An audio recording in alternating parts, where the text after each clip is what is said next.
most recent and strongest influence has been Moaquiti, Craig Torres, the culture bearer, who I consulted with to create this Sand Acknowledgment.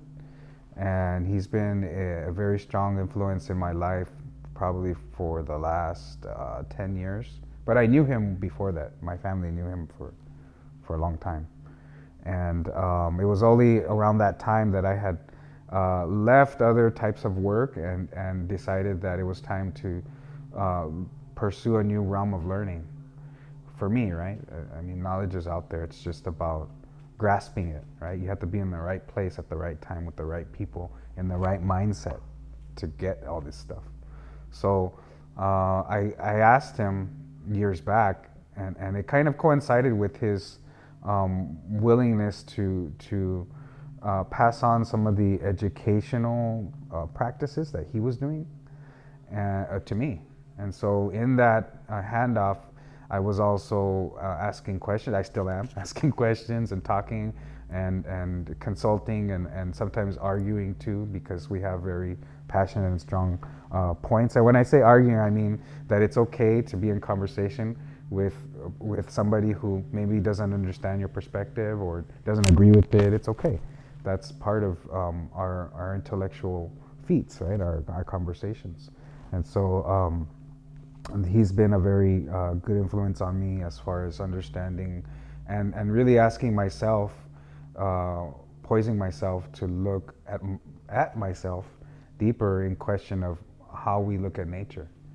What is our relationship to nature, and how do we think of ourselves, and how does that thinking turn into our behavior or non-behavior, right? Lack of behavior.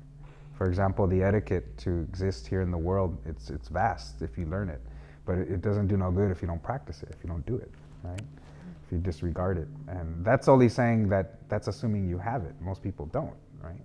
And so that's a big issue right now. Obviously, we're starting to see the outcome of many generations of that type of lack of cultural etiquette in general in our society towards nature. That's what it is. So in short, Craig, Mr. Torres, is a mentor of mine and has been for a number of years. And he's a mentor who I have taken a lot of time and effort to be in contact with, because I believe that the culture bearing is a very poorly understood type of trade, and it's not really acknowledged as a trade at all. It's kind of not understood well, like I said. But Craig is one of many mentors that I had over the years, mostly indigenous mentors, because those are the teachers that I sought out on purpose. Because, like I said, the culture, it's not something you learn in a book, in an article. The culture is just that. If we did that, then it would defeat the concept and word culture.